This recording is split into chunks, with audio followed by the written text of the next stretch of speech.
नमस्कार। सीटेट के EVS section के अंतर्गत एक और महत्वपूर्ण टॉपिक गति आपके सामने उपस्थित है। इससे पहले वाले वीडियो लेक्चर्स में आपने फिजिक्स के कुछ और टॉपिक्स को देखा। आशा करता हूँ ये सभी टॉपिक्स आपके अच्छे समझ में आए होंगे। इस लेक्चर को शुरू करने से पहले आप इसका स्क्रीनशॉट लें ताकि आपको इसके नोट्स बनाने में आसानी हो। चलिए तो शुरू करते हैं। इस टॉपिक का टाइटल है गति अर्थात मोशन। इसके अलावा हम मोशन के अलावा बात करेंगे हम दूरी की, विस्थापन की, चाल की, वेग की। इसके अलावा अगले नेक्स्ट लेक्चर में हम त्वरण के साथ साथ न्यूटन के गति विषयक नियमों का अध्ययन करेंगे, जो कि सीटेट ईवीएस के सेक्शन के अकॉर्डिंग बहुत ज़्यादा इंपॉर्टेंट है। गति की अगर बात करें, जैसे हम मोशन कहते हैं, यदि कोई वस्तु, गति की एक परिभाषा, जो डेफिनेशन एक फिजिक्स के हिसाब से स्टैंडर्ड, पहले उसे समझिएगा। जब किसी वस्तु की स्थिति में किसी दूसरी वस्तु के सापेक्ष, किसी वस्तु की स्थिति में, एक वस्तु ए है, एक वस्तु बी है, किसी एक वस्तु की स्थिति में दूसरी वस्तु की स्थिति के सापेक्ष समय परिवर्तन के साथ बदलाव आता है, तो पहली वस्तु को दूसरी वस्तु के सापेक्ष गति में कहा जाता है। समझिएगा, ये दो वस्तुएं हैं, वस्तु ए और वस्तु बी। अगर आप बोर्ड पे समझना चाहें, ये वस्तु ए है और ये वस्तु बी है। अभी ये वस्तु ए बी के सामने है। 1 सेकंड बाद ए यहाँ आ जाती है, 2 सेकंड बाद यहाँ आ जाती है, 3 सेकंड बाद यहाँ आ जाती है, और लगातार ये इसकी स्थिति चेंज होती रहती है। तो ए की स्थिति बी के सापेक्ष लगातार क्या हो रही है? चेंज हो रही है, क्योंकि पहले ए बी के सामने थी, अब थोड़ा आगे आ गई, अब और आगे आ गई। इसका मतलब है कि ए वस्तु जो है बी के सापेक्ष गति में है। ए वस्तु बी के सापेक्ष गति में है। डेफिनेशन दोबारा समझिए।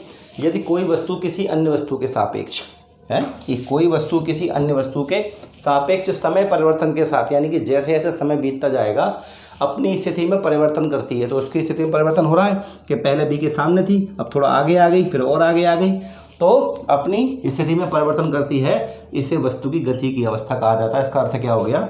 वस्तु ए वस्तु बी के सापेक्ष गति की अवस्था में है। याद रखिएगा, गति हमेशा सापेक्ष होती है।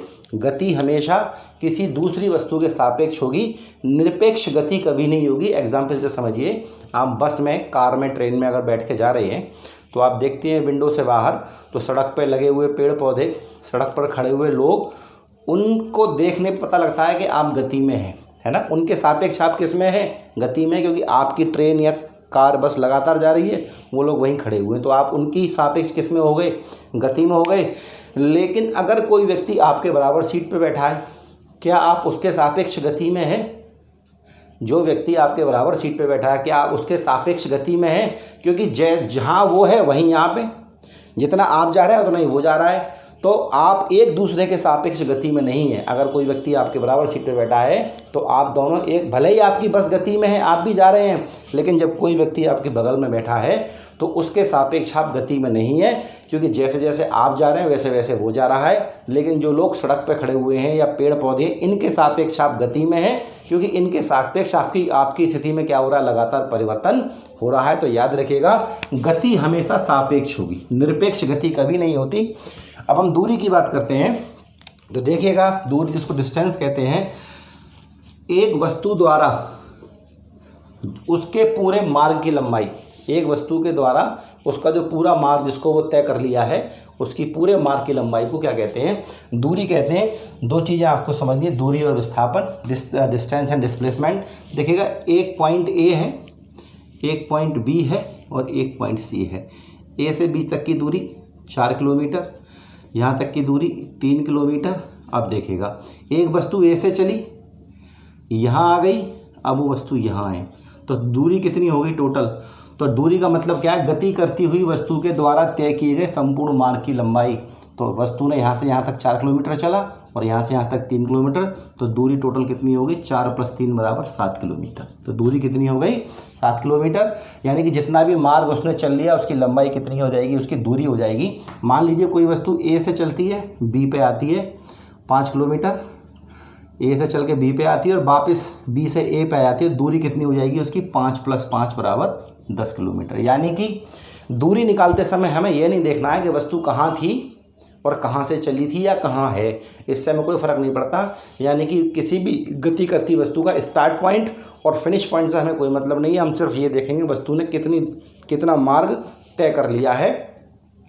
चाहे लौट के वो वस्तु वहीं आ गई जहाँ से उसने यात्रा शुरू की थी, हमें दूरी में इसका कोई फ़र्क नहीं पड़ता। हम दूरी में टोटल के वस्तु कितनी चल ली, कितना मार्ग तय कर लिया, उसको हम निकाल लेते हैं, उसे हम दूरी कहते हैं। लेकिन विस्थापन की अगर बात करें तो देखिएगा दूरी अदिश राशि है, क्योंकि दूरी में दिशा से कोई फ़र्क नहीं पड़ता और दूरी का मान सदैव कैसा होता है, धनात्मक होता है। विस्थापन की अगर बात करें तो किसी वस्तु की अंतिम स्थिति और प्रारंभिक स्थिति के बीच की न्यूनतम दूरी, बहुत इंपॉर्टेंट है। किसी वस्तु के बीच की प्रारंभिक स्थिति और अंतिम स्थिति के बीच की न्यूनतम दूरी। मान लीजिए पॉइंट ए से किसी वस्तु ने चलना शुरू किया, पॉइंट बी पे पहुंची, अब पॉइंट सी पे पहुंची। ए और बीच की दूरी 4 किलोमीटर, यहाँ दूरी 3 किलोमीटर। अब वस्तु यहाँ पे है, इस समय यहाँ पे स्टार्ट यहाँ से किया था। अगर हम विस्थापन की बात करें तो देखिएगा साफ साफ लिखा हुआ है किसी वस्तु की अंतिम स्थिति, तो अंतिम स्थिति सी है और प्रारंभिक स्थिति ए है के बीच की न्यूनतम दूरी। तो इनके बीच की कम से कम दूरी कितनी हो जाएगी, ये हो जाएगी। कम से कम दूरी कितनी हो गई, ये हो गई, को विस्थापन कहते हैं। और यहाँ से यहाँ की दूरी अगर निकालते हैं, आपने देखा होगा कि AC square is equal to AB square plus BC square, आपने पाइथागोरस प्रमेय पढ़ी होगी। इससे हम इसका मान निकालेंगे तो उसका मान कितना आ जाएगा, 5 किलोमीटर। जबकि दूरी कितनी थी, 4 + 3। लेकिन विस्थापन क्या है कि विस्थापन में हमें देखना होगा कि दूरी, विस्थापन निकालने के लिए देखना होगा कि वस्तु ने यात्रा कहाँ से शुरू की थी और वस्तु अब कहाँ है, दोनों के बीच की न्यूनतम दूरी। अब देखिएगा एक कंडीशन और समझिएगा विस्थापन और दूरी का। मान लीजिए वस्तु ए से चली और बी पे आ गई 5 किलोमीटर, और बी से चल के फिर ए पे आ गई 5 किलोमीटर। तो दूरी कितनी हो जाएगी, पहले 5 चली और फिर 5 चली, 5 + 5 कितनी होगी, 10 किलोमीटर। क्योंकि दूरी में हमें ये नहीं देखना है कि वस्तु कहाँ से चली थी और कहाँ है, दूरी में हमें सिर्फ ये देखना है टोटल कितनी चल रही वो।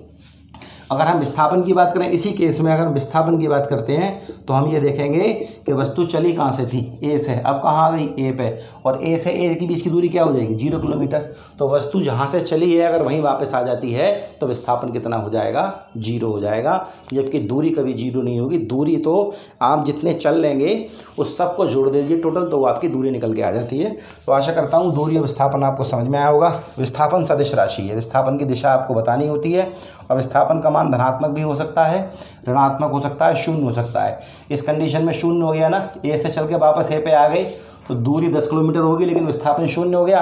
अगर ऋणात्मक की अगर बात करें, इस कंडीशन में विस्थापन का मान धनात्मक हो गया। और हम ऋणात्मक की अगर बात करें तो देखिएगा, अगर कोई वस्तु ए से बी पे जाती है और बी से लौट के यहाँ सी पे आती है, तो इस कंडीशन में ये 5 किलोमीटर है और यहाँ से यहाँ तक की दूरी यहाँ से 2 किलोमीटर है। तो हम क्या कह सकते हैं कि विस्थापन ऋणात्मक हो गया, पश्चिम की तरफ हो गया 2 किलोमीटर। इसको हम कह सकते हैं कि पूरब की तरफ अगर धनात्मक था तो पश्चिम की तरफ क्या कहलाएगा, ऋणात्मक कहलाएगा। तो 2 किलोमीटर हम ऋणात्मक भी कह सकते हैं। तो विस्थापन हमारा किसी भी केस में ऋणात्मक भी हो सकता है, लेकिन दूरी सदैव धनात्मक होगी, विस्थापन सदिश होगी, क्योंकि विस्थापन में आपको दिशा बताने की आवश्यकता होती है।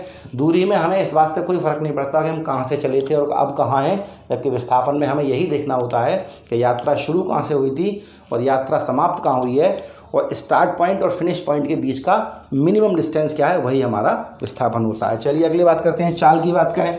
अगर आप चाल निकालना चाहते हैं, चाल को इंग्लिश में स्पीड कहते हैं।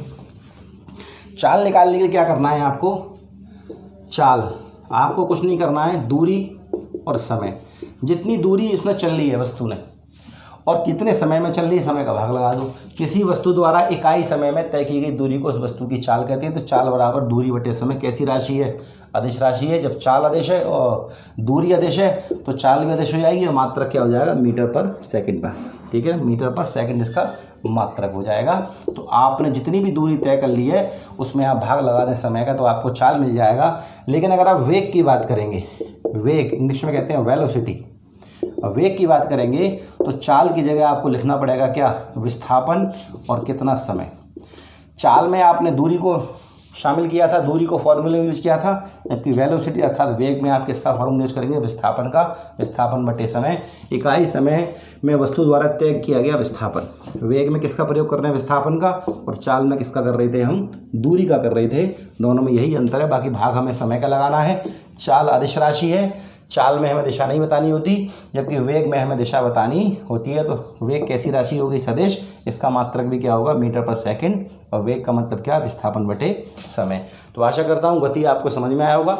जब एक वस्तु अपनी स्थिति को चेंज करती है दूसरी वस्तु के सापेक्ष, एक वस्तु अपनी स्थिति में चेंज करती है दूसरी वस्तु के सापेक्ष, तो उस वस्तु को गति की अवस्था में कहा जाता है। दूरी विस्थापन में बता ही चुका हूँ। चाल और वेग आपको समझ में आए होंगे। आशा करते हैं ये चारों पांचों पॉइंट आपको अच्छे समझ में आए होंगे। अगले वीडियो लेक्चर में बात करेंगे त्वरण की। Thank you.